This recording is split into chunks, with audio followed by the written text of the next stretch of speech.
Hey everyone, welcome to Your Learn Lab. I'm Seema, and if you're an IGNOU student, you're in the right place. We create easy to follow videos on IGNOU courses to help you ace your exams. So if that sounds helpful, hit the subscribe button and join me on this journey. Welcome back to another video on IGNOU's Meg 1, British Poetry. Before we dive into scansion and meter, we first need to understand some key speech sounds. This falls under phonetics. But don't worry, we are not going into deep linguistics, just enough to help you understand poetry better. Ready? Let's get started. So, what is phonetics? Simply put, it's the study of speech sounds, how they're produced, transmitted, and received. Phonetics help us understand rhythm, stress, and pronunciation in poetry. And when it comes to speech sounds, there are a few key terms you should know: consonants, vowels, syllables, and stress. Let's start with consonants. What are consonants? Consonants are sounds produced by blocking airflow in some way, using our lips, teeth, tongue, or throat. Think of sounds like b, d, k, m, and s. Some consonants use vocal cord vibrations while others don't. Now let's look at how consonants are classified based on vocal cord vibration. First, you have voiced consonants. These are consonants where the vocal cords vibrate when you pronounce them. Given are some of the examples. Try saying B or Z while touching your throat, and you'll feel the vibration. Next, you have the voiceless consonants.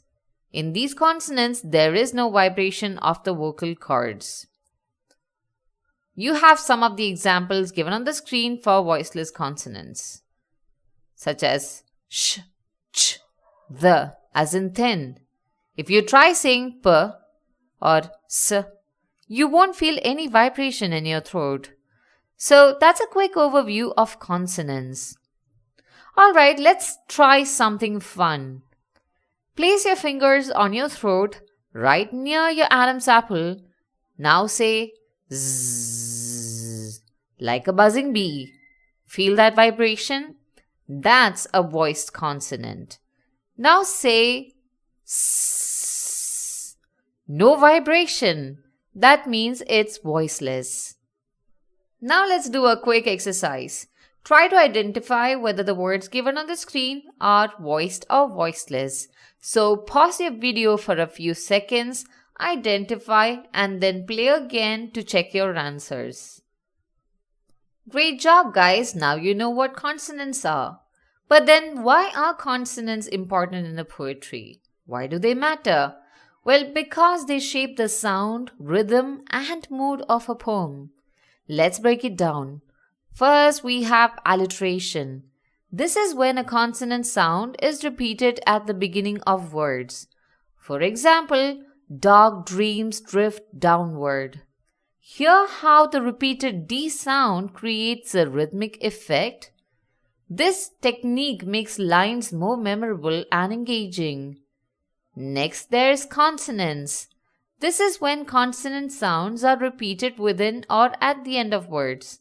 Think of phrases like pitter-patter or black brick. These repetitions create musicality and texture, making poetry more pleasing to the ear. Now let's talk about how consonants affect mood and tone. Soft consonants like L, M, N, and W create a gentle flowing sound, as in whispering winds. These are perfect for a romantic or melancholic poetry because they create a soothing lyrical effect. Harsh consonants like K, T, P, and D add sharpness, intensity, or even aggression to a line. For example, cracked stone torn apart sounds strong and forceful, making it great for dramatic or powerful themes. Let's talk about structural impact next. Consonants also play a huge role in meter and rhythm, helping poets create patterns that enhance memorability. Some poetic forms like sonnets and limericks rely on consonant-driven beats to maintain their structure. The careful use of hard and soft consonants give these poems their signature rhythm and flow. And finally, consonants help with emphasis and pacing. Hard consonants like B and D can slow things down, making words feel heavier. Cracked stone crumbled beneath my clenched fist. Dark winds crashed against the jagged cliffs. In this example, the hard C, K, D, T, and G sounds create a strong, deliberate pace, adding weight and intensity. Meanwhile, soft consonants like M and L help lines flow smoothly, creating a sense of ease. Silver streams whisper through willow leaves. A silent breeze drifts in moonlit dreams. Here the soft S, L, W, and M sounds create a flowing, smooth rhythm, making the lines feel more lyrical and gentle. Now that you know all about consonants, let's move on to our next important term, vowels. What are vowels? Well, unlike consonants, vowels do not have airflow obstruction. So why are vowels important in English? Well, every word in English has at least one vowel. The core vowels are A, E, I, O, U, and sometimes Y. Without vowels, speech just doesn't work. Try saying B or D without a vowel. Impossible, right? Vowel sounds change word meanings. For example, bit versus bite. And most importantly, in poetry, vowels influence rhyme, rhythm, and musicality.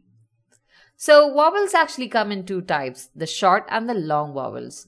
Short vowels are found in closed syllables like cat, bed, sit, north, cup. And long vowels say the letter name often in open syllables. Cake, see, ride, go, cute. Let's try a quick test and say bit versus bite. Here the difference.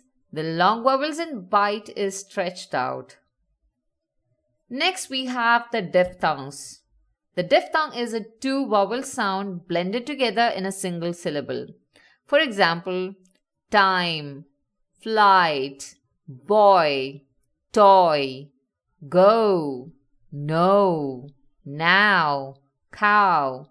Let's do a quick exercise. Say boy very slowly. Boy. Hear how the vowel shifts from O to I. And then there's the most common vowel in English, the schwa. Is the lazy vowel which is unstressed and sounds like a weak like a banana or pencil. So, why are vowels important in poetry? Well, vowels create the mood and music in poetry. Long vowels make lines smooth and flowing like moonlit gleams, while short vowels make words feel quick and punchy. Crash, snap, hit. And vowel repetition creates sound effects like assonance. The rain in Spain stays mainly in the plain. Hear that repeated A sound? And another important one, rhymes. That is, similar vowel sounds create poetry's musicality. For example, the cat sat on the mat. Here's a quick challenge for you. Find the assonance in this line. The cool blue moon moves smoothly. I bet you got it already. Now that you know what the vowels are, next, let's go to another key term, the syllables. Syllables are one of the building blocks of words in speech. It is a single, uninterrupted sound unit in a word. It always contains at least one vowel sound with or without consonants. Some words have just one syllable like cat or sun. Others have multiple syllables like beautiful or elephant. Think of syllables as the beats of a word. They create rhythm in spoken language. So the next time you say a word, try clapping along to its syllables and feel the rhythm. So, how many syllables can a word have?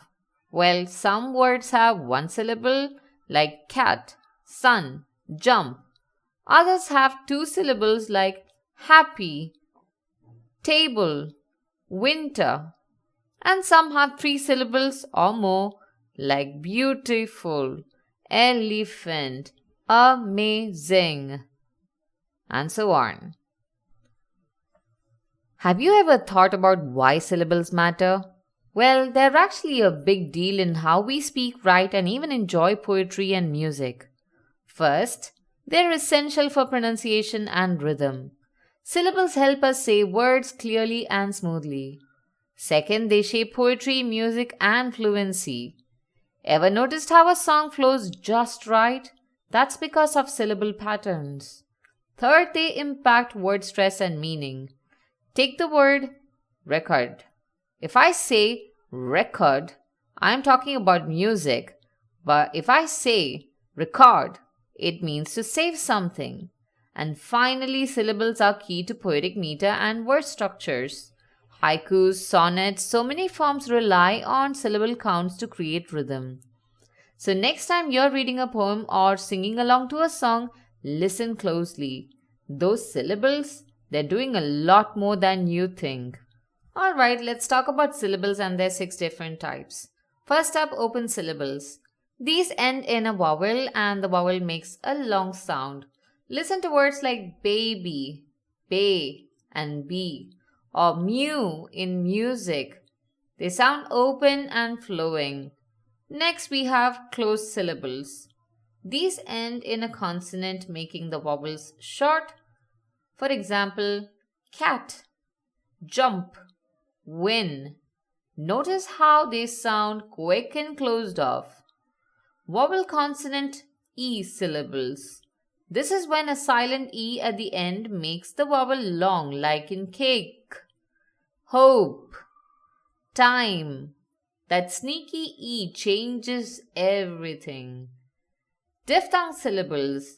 Here, two vowel sounds blend together in the same syllable, like boil, cow, loud.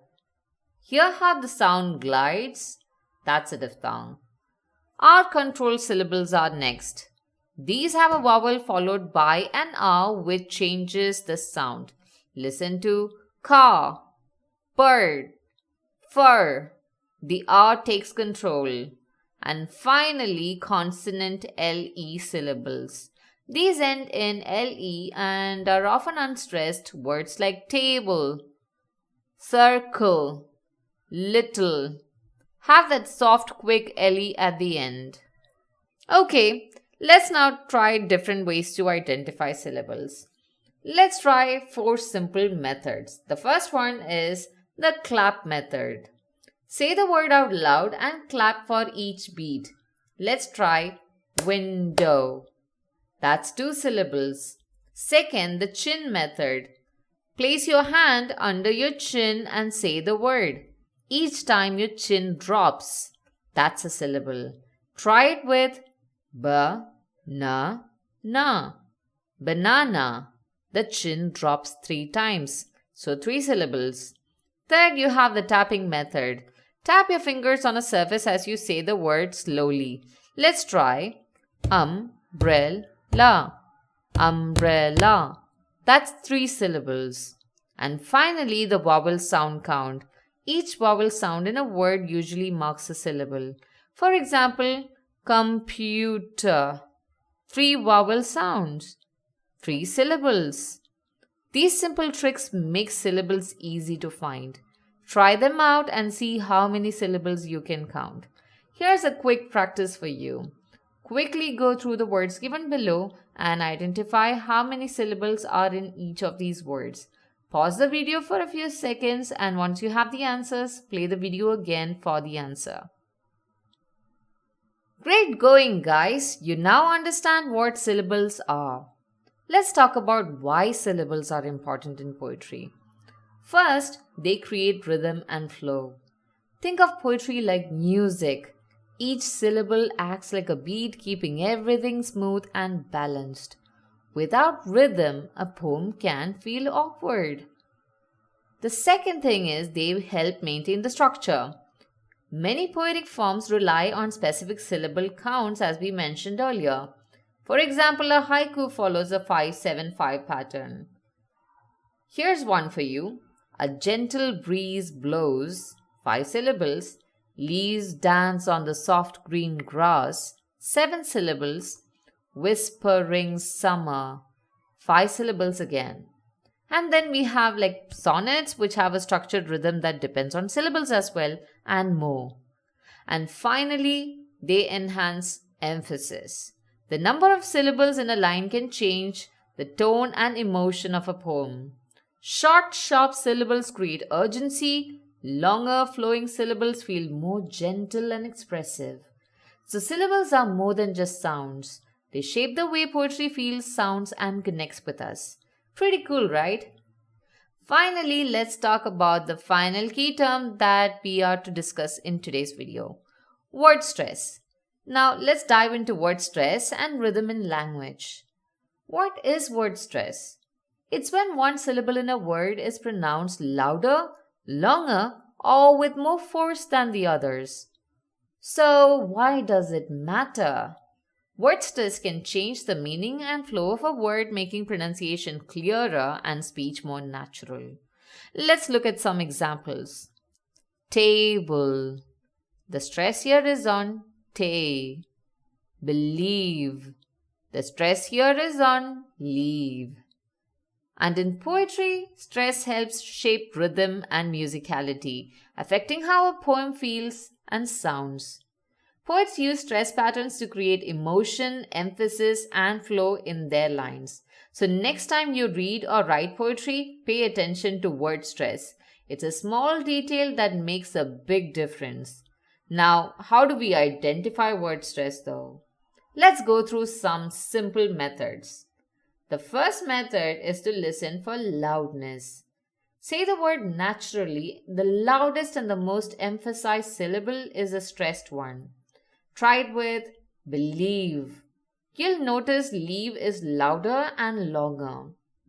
The second one is to obviously use a dictionary. Dictionaries mark stress with an apostrophe before the stress syllable. For example, you have believe. Amazing. So here's a quick tip for you though. Paying attention to stress makes pronunciation clearer and improves fluency, especially in poetry and public speaking. Now let's explore some common word stress patterns. The first one is 2-syllable words. Well, noun and adjectives usually have stress on the first syllable. Table, doctor, happy. Whereas verbs and prepositions usually have stress on the second syllable. Believe, alone, forget. Moving on to 3-syllable words. Stress usually falls on the first or second syllable depending on the word. For example, beautiful. The stress is on beau. Interesting. The stress is on t. Remember. Stress is on mum. Have you ever wondered why word stress is so important in poetry? Well, let me tell you. Stress shapes rhythm and meter. Poets carefully arrange stressed and unstressed syllables to create a unique flow and musicality in their verses. Let's take a look at a famous line from Shakespeare. Shall I compare thee to a summer's day? Notice how some words are naturally emphasized? This follows something called iambic pentameter, a pattern of 10 syllables alternating between unstressed and stressed sounds. But why does this matter? Because word stress affects how a poem sounds, feels, and flows. It adds emotions, emphasis, and structure. Imagine a love poem with soft flowing stress patterns or a battle cry with sharp, forceful stresses. The way syllables are stressed can completely change the mood and impact of a poem. So the next time you read or write poetry, listen closely. Its magic lies in the beats and stresses that bring it to life. Let's do a quick exercise. Identify the stressed and unstressed syllables in the following words. Pause the video for a minute to do the exercise and then play for the answers. Excellent job, guys. We are at the end of the video. Let's quickly go over what we've learned so far. First, we've talked about speech sounds, consonants, and vowels. We've explored how they can be voiced or voiceless, short or long, and even how diphthongs blend two vowel sounds together. Then we moved on to syllables, the building blocks of rhythm in language. We learned how to identify them and how they shape the way we speak and write, especially in poetry. Next, we discussed word stress, how emphasizing the right syllables affect pronunciation, meaning, and musicality of poetry. And now we are ready for the next step, meters and scansion. These are the patterns that give poetry its rhythm, making it flow like music. And that's a wrap on phonetics for poetry. If you found this helpful, please like, share, and subscribe for more videos in the future.